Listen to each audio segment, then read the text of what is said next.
Number 10, Railway Brawler. 3 and 2 green, reach trample. Whenever another creature enters the battlefield under your control, put X +1/+1 counters on it, where X is its power. Plot, 3 and 1 green. You may pay 3 and 1 green and exile this card from your hand. Cast it as a sorcery on a later turn without paying its mana cost. Plot only as a sorcery. This creature just heightens the green stompiness that already happens, since it doubles the power of each creature that enters under your control. It is definitely included in +1/+1 counter decks, any Hail Hydra strategies. I'm glad that this is not a legendary creature, just so that I don't have to see it in the command zone and have my face as a stomping ground. Number 9, Angel of Indemnity. 5 and 1 white, flying lifelink. When Angel of Indemnity enters the battlefield, return target permanent card with mana value 4 or less from your graveyard to the battlefield. Encore, 6 and 2 white, exile this card from your graveyard. For each opponent, create a token copy that attacks that opponent this turn if able. They gain haste. Sacrifice them at the beginning of the next end step. Activate only as a sorcery. Returning permanents with mana value 4 or less from your graveyard gives you a lot of options. Most notably, Smothering Tithe and the Encore ability is fantastic, allowing you to replenish your battlefield after destructive removal. This angel is just great in any recursion deck and the enter the battlefield theme as well. Number 8, Orochi Soul Reaver. 5 and 1 black, ninjutsu. 3 and 1 black. Return an unblocked attacker you control to hand. Put this card onto the battlefield from your hand, tapped and attacking. Whenever one or more creatures you control deal combat damage to a player, create a treasure token and manifest the top card of that player's library. Manifest reads, put it onto the battlefield face down as a 2/2 creature. Turn it face up at any time for its mana cost if it's a creature card. Orochi was featured on a Deadly Deal video, since I think the regular version and the borderless can potentially rise in value over time. The card is very effective in a lot of combat-focused decks. This ability is similar to creatures like Professional Facebreaker and Grim Hireling, all of which provide great value when dealing combat damage to a player. In order to maximize the triggers, you want to attack as many opponents as possible in one combat. Assuming you have 3 opponents, for each player that was dealt damage, Orochi will create a treasure token and manifest the top card of that player's library. You can also double Orochi's triggers if you give a creature double strike or have extra combat spells. Number 7, Bristly Bill Spine Sower. 1 and 1 green, landfall. Whenever a land enters the battlefield under your control, put a +1/+1 counter on target creature. 3 and 2 green, double the number of +1/+1 counters on each creature you control. Bristly Bill puts a +1/+1 counter on target creature for each land that enters the battlefield under your control. The more relevant ability is the activation, doubling all counters on each creature you control at instant speed. You can also activate this multiple times in a turn, assuming you do what green does best, which generates a boatload of mana. However, I want to make this clear. Do not buy this card. The price tag of this card is outrageous. There are so many ways you can win in a landfall or +1/+1 counter strategy theme. I think this card is overrated, definitely overpriced, and if anything, if you have a copy, think about selling high. Number 6,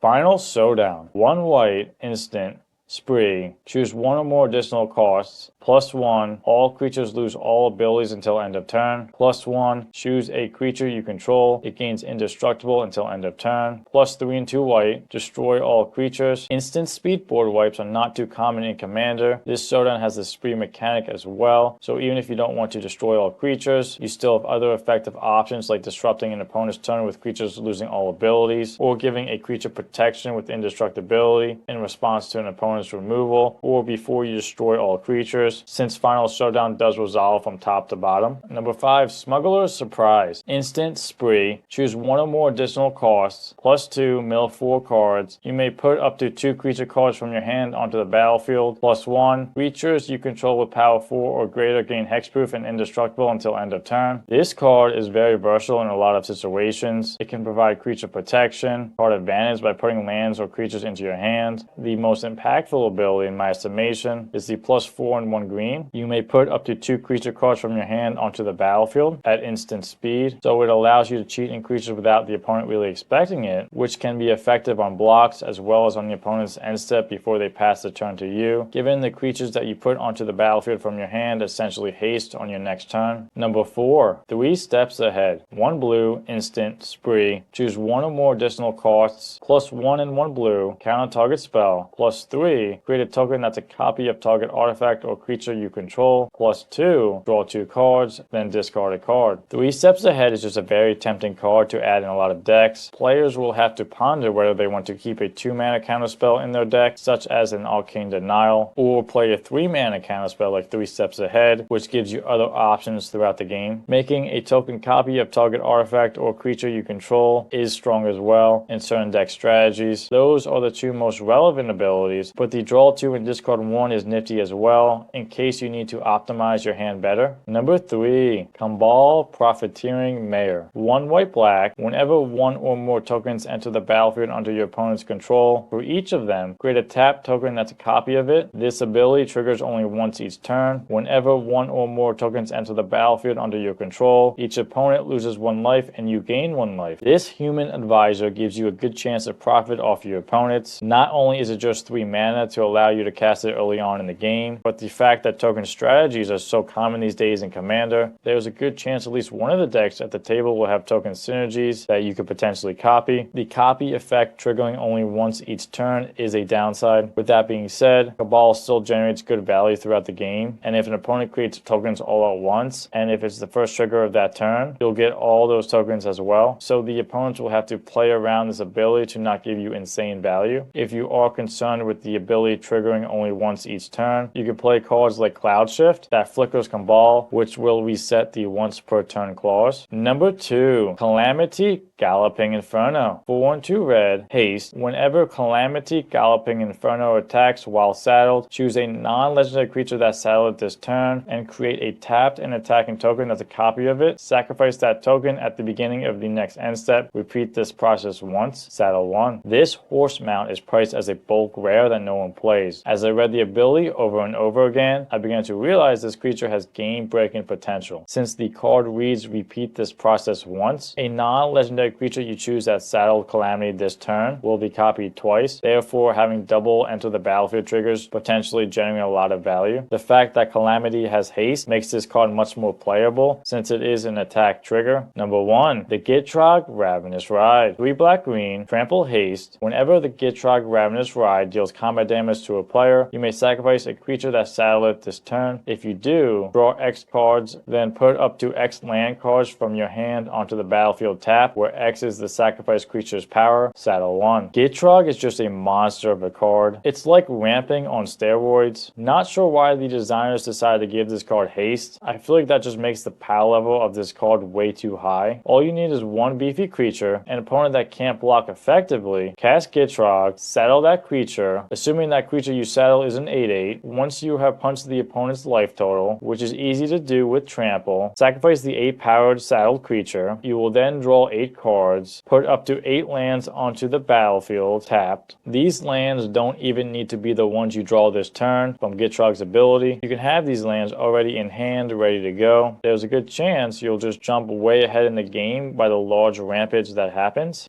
Stay deadly.